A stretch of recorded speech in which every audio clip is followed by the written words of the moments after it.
going to start in 2010, the last time I was there. And it looked like a lot of people believed that Bashar al-Assad, this fairly new president, he came in 2000, was a reluctant leader. He'd been an ophthalmologist in London when he was called back to lead the country. He seemed mild-mannered. He seemed young. There was hope in the country that there was going to be change and reform, that civil society was going to have more freedom. There was going to be more freedom of speech. And then the Arab Spring happens.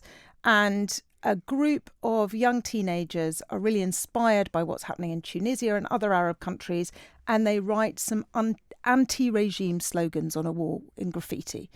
They are captured, young boys, underage, and they are horrifically tortured.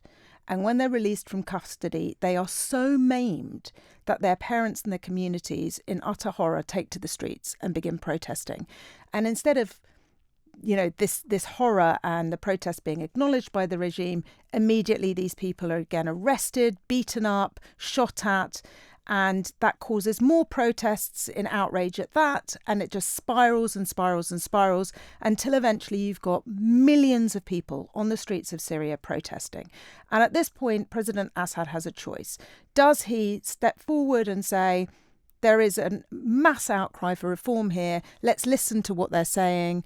Take heed and I will become the reformer that the West was expecting. He does not do that. He claims that this is all external influence, the CIA, MI6, Israel, infiltrating Syria and putting their own, spies in to foment discontent.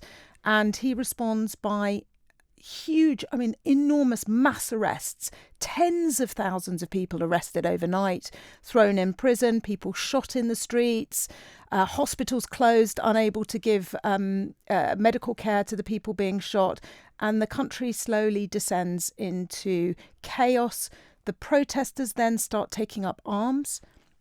And very soon, the original protesters, who called themselves the Free Syrian Army, tended to be secular people asking for democracy. But then immediately international players start wading in on the game, and you have lots of people starting to fund the rebels. And the funding tends to favour the religious sects. So very soon, the Islamists and jihadist groups begin to be far better funded and far stronger, and they take over. ISIS floods in from the east, from Iraq, where it's already established itself in Mosul, and starts taking huge swathes of the country, sets up its caliphate in Raqqa. And now Assad Assad at this point releases lots of Islamist and ISIS-affiliated prisoners from his jails. He sees an opportunity here. Now, instead of fighting people calling for democracy, he's fighting ISIS and Islamists. I should say, before ISIS gets in there, Assad responds to the protests and to the rebels asking for democracy by beginning to gas his own people. And in 2013, there's a particularly horrific gas attack involving sarin. And at this point, the world takes stock of what's happening.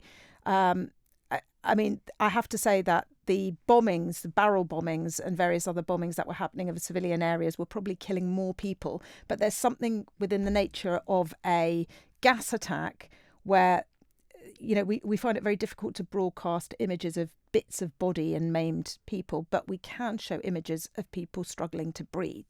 And so the images of these chemical attacks start appearing all in the news all around the world, children gasping for breath and dying in their hundreds.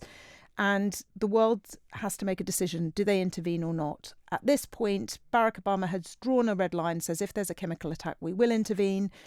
The British Parliament takes a vote on whether or not to intervene. The left, led by Ed Miliband, who was the leader of the opposition at that point, decides that Iraq was a disaster and they don't want to be involved in another disaster in another faraway country that they don't really understand, and they vote against intervention.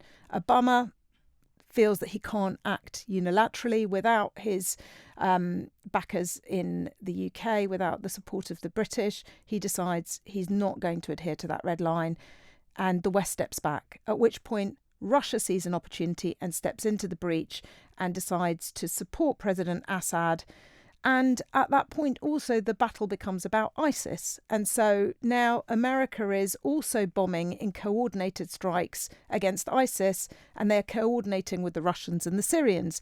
And so the whole thing turns so messy. Most people around the world turn their backs on this because they don't really understand it. There seems to be so many parties at play. There's also the Turks and the Kurds inside Syria. And it's just, as you said at the beginning of this programme, Syria is an immensely complicated country with so many different factions and sections and ethnicities and religions. And there were so many different groups at play on the ground. But over the course of several years, Assad, with Russia's help, grind the opposition. With Russia and Iran's help, grinds down the opposition. It wins back the key city of Aleppo, and the opposition is pushed back to a little bubble in the northwest of the country, in Idlib, where what was al-Nusra Front, which was an al-Qaeda affiliated group, morphs into something calling itself Hayat Tahrir al-Sham, HTS. They are a designated terror organisation and an Islamist organisation, but they break ranks with al-Qaeda and decide that they no longer have global aspirations for a global Islamic state, but they are nationalist Islamists, and what they care about is the liberation of Syria. And then you have American-backed Kurdish groups in the north as well, running swathes of the country up there.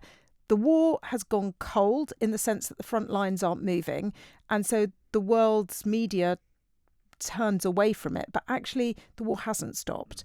The bombing was continuing, and the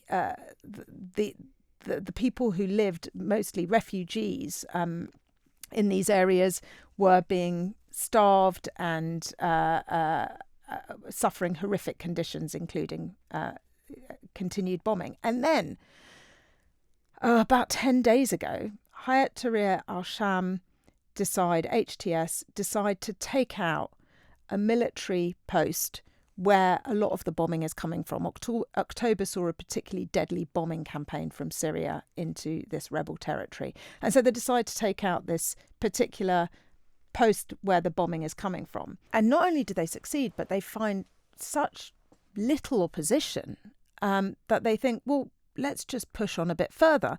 And they push on further until they're at the outskirts of Aleppo. And each time they're pushing on further, they're finding almost no resistance. Or if they are finding resistance, they're realizing that they can beat the Syrian National Army very, very easily.